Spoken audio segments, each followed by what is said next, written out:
Halo pemirsa Papua Selatan, berjumpa lagi bersama saya Violeta dalam podcast Papua Selatan. Topik kita saat ini yaitu menyambut HUT RI ke-77 dengan merdeka dari korupsi. Untuk narasumber kita ataupun bintang tamu dalam PPS kali ini, saya sudah bersama Kepala Kejaksaan Tinggi Papua, yaitu Pak Nikolaus Kondomo, SHMH. Selamat siang Bapak. Selamat siang. Sehat hari ini? Sehat hari Baik, ini. ya. Nah, bisa dilihat sekarang mukanya Pak Kajati ya. Kenal dada semua.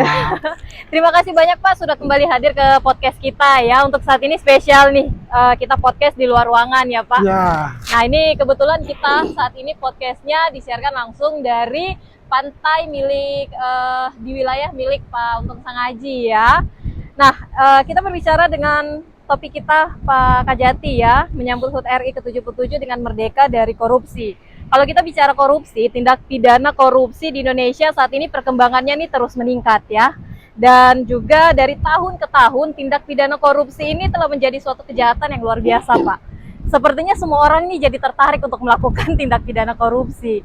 Saya untuk saat ini Pak, karena kalau tadi ketika Bapak memberikan kuliah umum di mahasiswa baru ya, di Universitas Musamus, ada sedikit yang saya dengar yaitu Pak Kajati mengatakan bahwa kejaksaan itu harus tegas. Saya ingin tahu bentuk ketegasan dan juga fungsi ataupun peran kejaksaan dalam pencegahan dan juga pemberantasan korupsi seperti apa Pak? Silahkan. Ya. Terima kasih. Pertama-tama permisa saya ucapkan selamat memperingati Hari Kemerdekaan kita, Negara Kesatuan Republik Indonesia yang ke-77. Umur hari kemerdekaan ini sungguh sudah umur manusia sudah masuk dewasa ya. Mudah-mudahan kita harapkan di hari kemerdekaan negara kita yang ke-77 ini, mari kita menjaga kebersamaan, jaga kekompakan, jaga semangat untuk tetap maju ke depan, membangun bangsa ini lebih maju.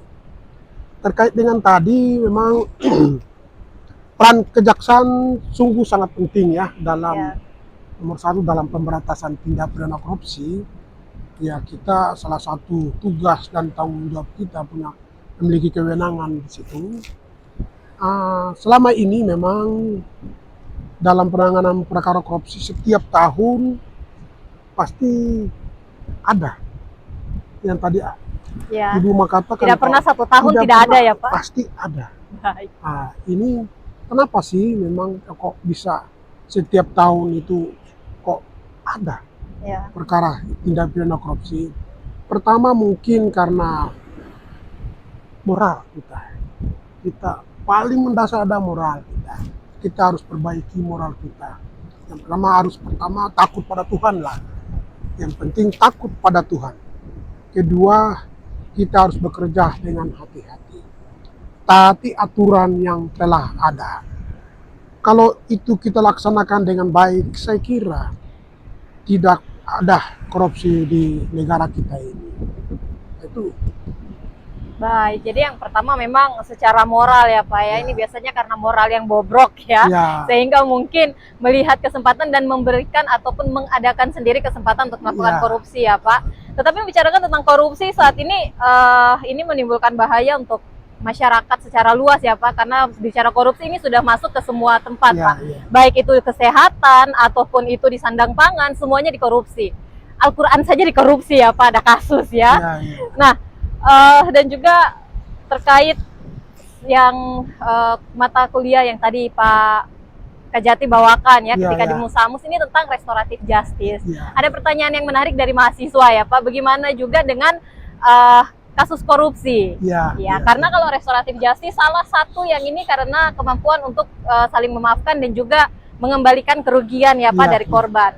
Nah kalau korupsi nih, contoh soal juga ya, ada juga yang sanggup ya Pak, entah itu puluhan juta, ratusan juta, miliaran juta ternyata sanggup untuk dikembalikan yang diduga korupsinya ini Pak. Nah kalau kasus seperti ini Pak, boleh dijelaskan kepada masyarakat? Memang kalau kasus korupsi ini tidak masuk dalam kategori atau tidak masuk dalam justice restoratif justice, tidak masuk ke situ karena restoratif justice ini ada syarat-syaratnya.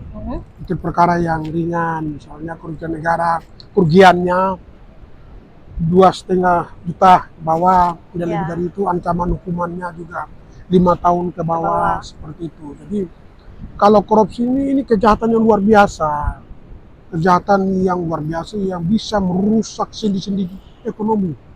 Ya itu. Oleh sebab itu ini tidak bisa dikategorikan masuk ke dalam restoratif justice, seperti itu. Karena memang ya seperti itu. Baik ya. Nah, terkait dengan ini Pak, seperti yang saya sampaikan tadi ya, bahwa dalam halnya berapapun biasanya ya kalau korupsi ya Pak ya, apalagi para pejabat-pejabat tinggi kita ya, berapapun itu biasanya mereka sanggup nih untuk mengembalikan. Nah, terkait dengan hal ini Pak, ini biasanya juga dari kacamata masyarakat nih, wah berarti enak ya, sudah dipakai dikembalikan lagi, terus ke depan seperti apa sih proses hukum ataupun undang-undang yang dikenakan nih Pak? Ya. Yang pastinya bisa memberikan efek jerah ya Pak, baik pada pelaku ataupun yang menyaksikan nih. Ya, memang pada intinya kalau korupsi itu pengembalian keuangan negara itu yang penting ya, pengembalian bukan menghukum orang, pengembalian negara itu yang penting. Karena apa? Para pelaku kalau di proses hukum juga masuk ke penjara juga dibela negara kan? Ya. Makan ruginya tidur, 2 kali ya Pak? Ya, negara rugi 2 kali malah. Ya. Nah seperti itu. Jadi utama pengembalian kerugian negara itu. Namun ada prosesnya, ada tahapannya. Apabila para koruptor itu mengembalikan keuangan negara pada saat penyelidikan, itu bisa dilakukan, bisa dibantu, bisa diambil kebijakan oleh para jaksa. Kecuali korupsi dikembalikan pada saat sudah penyidikan, itu tidak bisa, ada undang-undangnya. Pengembalian kerugian negara tidak mengatur tindak pidananya, tetap diproses. Baik, wah ini yang menarik ya, karena intinya yang pertama adalah usaha untuk mengembalikan kerugian negara ya Pak ya. Jangan sudah dikorupsi, sudah tidak dikasih kembali, masuk penjara, dikasih tempat tinggal gratis, dikasih makan gratis. 2 kali ruginya masyarakat dan negara ya Pak ya. Baik, menarik sekali. Jadi yang pertama adalah upayanya itu untuk pengembalian uang negara itu yang paling diupayakan ya Pak, bukan kepada tentang penghukumannya ya. Baik pemirsa, masih Anda saksikan podcast Papua Selatan dengan topik menyambut HUT RI ke-77 dengan merdeka dari korupsi. Ya, Pak Kajati, kita lanjut ya. Untuk saat ini pastinya saya dan masyarakat ingin tahu Pak, terkait dengan kasus korupsi ini. Karena dalam hal kasus korupsi, kejaksaan ini peranannya sangat besar ya dalam pemberantasan ya Pak, secara penal ini sangat dominan. Kemudian untuk itu bagaimana peran jaksa dalam penanganan tindak korupsi, proses penanganan tindak pidana korupsi juga tuh seperti apa Pak? Boleh dijelaskan? Ya, terima kasih. Memang benar peran kejaksaan sangat penting dalam penanganan perkara, baik perkara korupsi maupun perkara pidana umum. Karena apa? Jaksa adalah pemilik perkara, berkaitan dengan asas dominus litis itu. Jaksa lah pemilik perkara. Jaksa lah yang menentukan perkara ini bisa dilanjutkan persidangan atau tidak. Nah, jadi oleh sebab itu jaksa memang harus memiliki kemampuan yang betul-betul bagus, betul-betul baik, kemampuan dalam bidang pengetahuan, punya SDM yang bagus, integritas yang baik, seperti pengalaman yang baik, seperti itu. Jadi sehingga nanti dalam pelaksanaan tugas-tugasnya tidak menimbulkan hal-hal yang negatif. Artinya muncul hak subjektivitas itu tidak boleh. Harus sungguh-sungguh objektif melihat perkara itu. Berkas perkara itu sungguh-sungguh melihat secara baik formil maupun materi sesungguhnya. Sehingga dengan demikian dari formil dan materi itu jaksa memiliki keyakinan bahwa perbuatan tersangka sudah memenuhi unsur pasal yang disangkakan dan dapat dilimpahkan ke pengadilan untuk disidangkan. Nah, itu. Jadi memang berperan penting jaksa untuk menangani suatu perkara pidana maupun perkara korupsi. Bagaimana pencegahan dilakukan oleh jaksa? Jaksa kita punya bidang jaksa pengacara negara. Ada jaksa pengacara negara yang selalu memberikan bantuan hukum, pendapat hukum, pendampingan hukum, audit hukum kepada pemerintah, BUMN, BUMD, bahkan anak-anak perusahaan daerah, anak-anak perusahaan BUMN yang meminta bantuan hukum kepada kita. Untuk apa? Untuk tadi meminimalisir perbuatan-perbuatan tercela yang bertentangan dengan ketentuan-ketentuan hukum itu. Baik. Jadi saya ingin tahu juga nih Pak, walaupun usaha maksimal pasti dibutuhkan ya, seperti dikatakan tadi bahwa tidak boleh subjektif nih, harus objektif, jangan karena lihat keluarga terus penilaian berubah ya Pak. Nah saya ingin tahu kalau begitu hambatan-hambatan Pak dalam penanganan tindak pidana korupsi itu apa saja ya? Memang di Kejaksaan Tinggi pertama kita adalah SDM-nya. Baik. Kenapa SDM? Kita sangat kurang SDM Pak. Sedangkan laporan masyarakat cukup banyak laporannya. Ya. Sangat banyak, apalagi wilayah Kejaksaan Tinggi ini memiliki wilayah yang besar, terdiri dari kurang lebih berapa ya? 20 kalau nggak salah ya. Kabupaten bahkan kota. Iya, 29 kabupaten kota ya, Pak. 29 itu. Jadi dengan tenaga yang cuma beberapa orang, tenaga dipisus hanya 5-6 orang, bagaimana mau menangani laporan-laporan yang banyak yang oleh masyarakat, diladu oleh masyarakat kepada kita. Memang itu salah satu masalah yang besar bagi kita. Yang kedua, biaya. Baik. Biaya kita setahun saja penanganan perkara korupsi 200 juta kurang lebih. 200 juta ini 2 perkara saja sudah berat. Baik. Nah, sudah berat. Padahal kita dituntut oleh masyarakat. Dituntut untuk masyarakat untuk harus kejaksaan harus maksimal menangani perkara korupsi. Harus maksimal dan harus cepat harus ya cepat, Pak. harus maksimal. Itu laporan-laporan masyarakat bagaimana? Itu kan akhirnya juga kita ya dari bagaimana langkahnya yang kita ambil. Ya. Langkahnya ya kita harus membuat langkah prioritas lah seperti itu. Mana yang bisa? Mana yang kita lihat yang data lengkap, yang biayanya bisa terjangkau, tenaga ada, itulah yang kita utamakan. Itulah yang kita utamakan sehingga laporan-laporan masyarakat tetap berjalan. Nah, tetap berjalan. Seperti kami juga dalam tahun ini sudah ada memenangi beberapa perkara korupsi.